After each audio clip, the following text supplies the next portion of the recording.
16వ శాసనసభకి ఏకగ్రీవంగా ఎన్నికైన సభాపతి శ్రీ చింతకాయల అయ్యన్న పాత్రుడు గారికి హృదయపూర్వక నమస్కారాలు, మీకు శుభాకాంక్షలు.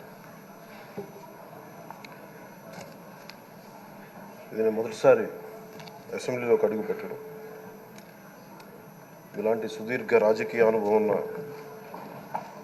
దాదాపు 7 సార్లు ఎమ్మెల్యేగాను, ఒకసారి పార్లమెంట్లో అడుగుపెట్టిన మీకు, Panchayati Raj, technical education, forest, R&B అనేక మంత్రిత్వ శాఖల్ని సమర్థవంతంగా నిర్వహించిన మీకు ఈ సభాధ్యక్షుడు, ఈ స్పీకర్ స్థానంలో కూర్చోవడం చాలా ఆనందంగా ఉంది.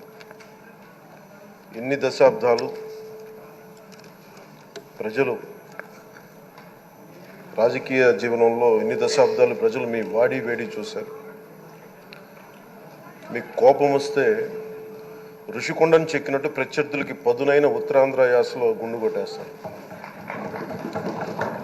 ఒకటే బాధేస్తాం సార్, ఇకపైన మీకు తిట్టే అవకాశం లేకపోవడం.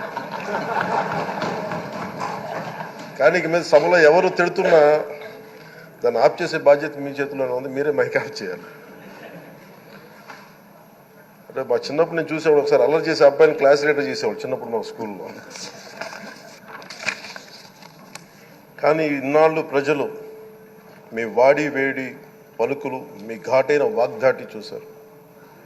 ఈ రోజు నుంచి రాష్ట్ర ప్రజలు మీ హుందాతనం చూస్తారు. డిబేట్స్ వెనకాల దాక్కుని సంస్కారహీనమైన భాషల్ని, భావాల్ని రకరకాల మాధ్యాల్లో విరజిమ్ముతూ ఉంటారు. దాని నియంత్రణ మీ ఆధ్వర్యంలో ఇక్కడి నుంచే మొదలవ్వాలి. ఇందాక సభానాయకులు, గౌరవ ముఖ్యమంత్రి శ్రీ చంద్రబాబు నాయుడు గారు చెప్తారు, ఆడబిడ్డలు ఏ విధంగా నలిగిపోయారు ఈ రాష్ట్రంలో గత 5 సంవత్సరాల్లో. చిన్న లేదు, పెద్ద లేదు, ఎవరని లేదు. ఎవరన్నా సరే ఒక మాట మాట్లాడితే వాళ్ళు వ్యక్తిగతంగా దూషణ, సోషల్ మీడియాలో వాళ్ళని క్యారెక్టర్ అసాసినేట్ చేయటం, వాళ్ళు పెద్ద నాయకులు కావచ్చు, కార్యకర్తలు కావచ్చు, లేదా వాళ్ళకి ఎదురు తిరిగి ఒక ఒపీనియన్ చెప్పి ఎవరైనా సగటు మనిషి కూడా కావచ్చు, అది ఇక్కడతో ఈ రోజు నుంచి ఆగిపోవాలి అధ్యక్ష. అది మీ ఆధ్వర్యంలోనే మొదలవ్వాలి. గత ప్రభుత్వం తాలూకు సభ జరిగిన విధానం చూస్తే ఈ వ్యక్తిగత దూషణ ఇవన్నీ చాలా ఇబ్బంది పెట్టే ప్రజలు. ఈ రోజున వాళ్ళకి 11 సీట్లకు పరిమితం అయ్యారు, ఈరోజు లేరు, ధైర్యం లేదు వాళ్ళకి. విజయాన్ని తీసుకోగలిగారు కానీ ఓటమిని కూడా ధైర్యంగా కూర్చుకునే వాళ్ళకి స్థాయి లేదు, వాళ్ళకి పారిపోయారు ఇక్కడి నుంచి. భావంలో ఉండే తీవ్రత భాషలో ఉండాల్సిన అవసరం లేదు. భాష మనుషుల్ని కలపడానికి కానీ విడగొట్టడానికి కాదు. భాష విద్వేషం రేపడానికి కాదు, పరిష్కరించడానికి. ఎంత జటిలమైన సమస్య అయినా, భయంకర సమస్య అయినా చర్చల ద్వారా పరిష్కరించుకోవడానికి కానీ వివాదం సృష్టించడానికి కాదు. ఈ సభ ఉన్నది అందుకు. కానీ మనం చూసింది వాళ్ళ దగ్గర నుంచి బూతులతోటి, వ్యక్తిగత దోషులతోటి రాష్ట్ర పురోభివృద్ధిని ఆపేశారు. అలాంటి సభ కాకుండా ఇందాక మన పెద్దలు శ్రీ గౌరవ ముఖ్యమంత్రి చంద్రబాబు గారు చెప్పినట్టుగా ఇది భవిష్యత్తుకి ఇది ఒక ప్రమాణం అవ్వాలి. 2047 వరకు ఇంత అద్భుతమైన స్థానంలో మనకి ఆంధ్రప్రదేశ్ తెలుగు జాతి ఉన్నత స్థాయికి వెళ్ళాలంటే ఈరోజు మనం వేసే ప్రతి అడుగు అది భవిష్యత్ తరాలకు ఒక నిర్దేశక, ఒక టచ్ స్టోన్గా ఉండిపోవాలి, ఒక గిట్ రాయిగా ఉండిపోవాలి.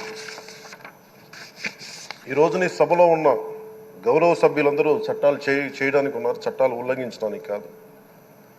విభేదించడం అంటే ద్వేషించడం కాదు, వాదించడం అంటే కొట్టుకోవడం కాదు. ఇవన్నీ విభేదించడం, వాదించడం ఇవన్నీ ప్రజాస్వామ్యానికి చాలా మౌలికమైన పునాదులు. ఆంధ్రప్రదేశ్ ఆవిర్భావం జరిగి అసలు భాషా ప్రయుక్త రాష్ట్రాల ఆవిర్భావమే మన ఆంధ్ర రాజ్యంతో మొదలైంది. అమరజీవి పొట్టి శ్రీరాములు గారి బలిదానం మీద మన రాష్ట్రం పుట్టింది. 56 రోజులు తిండి తిప్పలు తినకుండా నరకం అనుభవిస్తూ ఆయన బలైపోయారు. ఆయన మరణానికి చేరువవుతూ ఆమరణ నిరాహార దీక్ష చేసిన ప్రతిరోజు మనకి దాదాపు ఈ సుదీర్ఘమైన 6 దశాబ్దాల కాలం, 1.5 సంవత్సర కాలం అంటే ఆయన ప్రతిరోజు చావుకి చేరువవుతూ భోజనం లేకుండా ఆయన గడిపిన ప్రతిరోజు మనకి 1.5 సంవత్సర కాలం. అలాంటి నేపథ్యంలో అలాంటి మహోన్నతుడు శ్రీ పొట్టి శ్రీరాములు గారి త్యాగాన్ని కనుక మనం ఈ సభలో ప్రజా సంక్షేమం కోసం మాత్రమే చర్చలు జరగాలి, వాదోపవాదాలు హద్దులు దాటకుండా ఉండాలి, వ్యక్తిగత దూషణకి తావివ్వకుండా ఉండాలి. అలా కాకుండా గత ప్రభుత్వంలాగే ఈ సభని తిట్లకి బూతులకి కొట్లాటికి వాడితే ప్రతి నిమిషం పొట్టి శ్రీరాములు గారి బలిదానాన్ని అవమానం చేసినట్టే. ఒక గొప్పవాడు, ఒక మహానుభావుడు బతికినప్పుడు మాత్రమే కాదు, చనిపోయిన తర్వాత కూడా కొన్ని తరాలు ఉపయోగపడతారని నిరూపిస్తారు.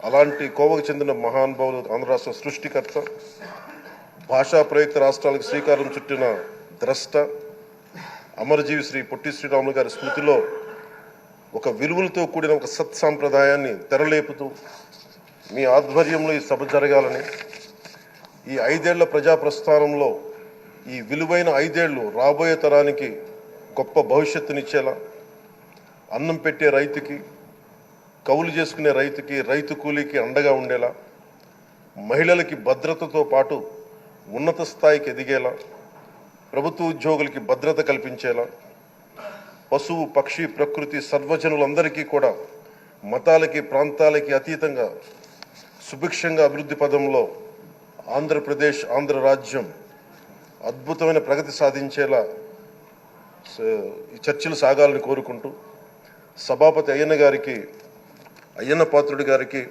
మీ ఆధ్వర్యంలో ఈ సభ ఒక సరికొత్త సాంప్రదాయానికి, సత్సాంప్రదాయానికి ఇది తెరతీయాలని కోరుకుంటూ మీకు మరోమారు శుభాభినందనలు తెలియజేసుకుంటాను.